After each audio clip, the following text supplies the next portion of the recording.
Prophet Muhammad actually is going to transform the role of women because in the Roman Empire, the Christian Roman Empire, women were not allowed to own property. They were not allowed to sign contracts. They had no divorce rights. And they could get a divorce, they had no right to get a divorce. So basically the husband had to be willing to he had to want the divorce, or some powerful person had to arrange for it to happen. What Muhammad comes along and he says, look, I'm going to give women the right to divorce. It's easier for men to do it. He just has to say, I divorce you 3 times. The woman has to have a reason. But the reasons were extremely varied. For example, you're not producing a baby. So he's sterile or she's sterile. We don't know, but we know somebody's sterile. That was grounds for a divorce. Incompatibility of personality. So you can just say, I don't like the guy. That was grounds for a divorce.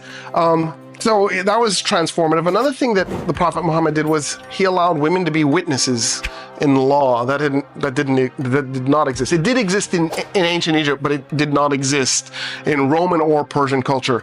I didn't go into the details on this, but the Assyrians, the Persians, the Romans, the Greeks, they were all vicious towards women. They really just did not allow women to have rights. And so Prophet Muhammad said women can be witnesses, however, they only count as half a man. So, you need 3 witnesses to convict somebody of a crime, or 6 women, because it wouldn't quite work. But at the time, this was revolutionary because it was 0 women prior to that, right? I mean, women just did not have that right. So it was really amazing. Another thing that he did was he gave women not only the right to own property, which was shocking and remarkable, but he actually gave women the right to have inheritance.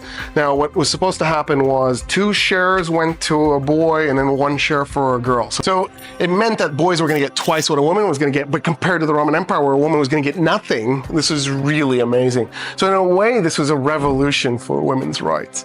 Having said that, compared to what Egypt had prior to being conquered by the Roman Empire, it really wasn't much of a revolution. And then, of course, when we look back on it today, we're like, I can't believe you're giving women half, and they only count, right? So, you just kind of look at it from the period of time.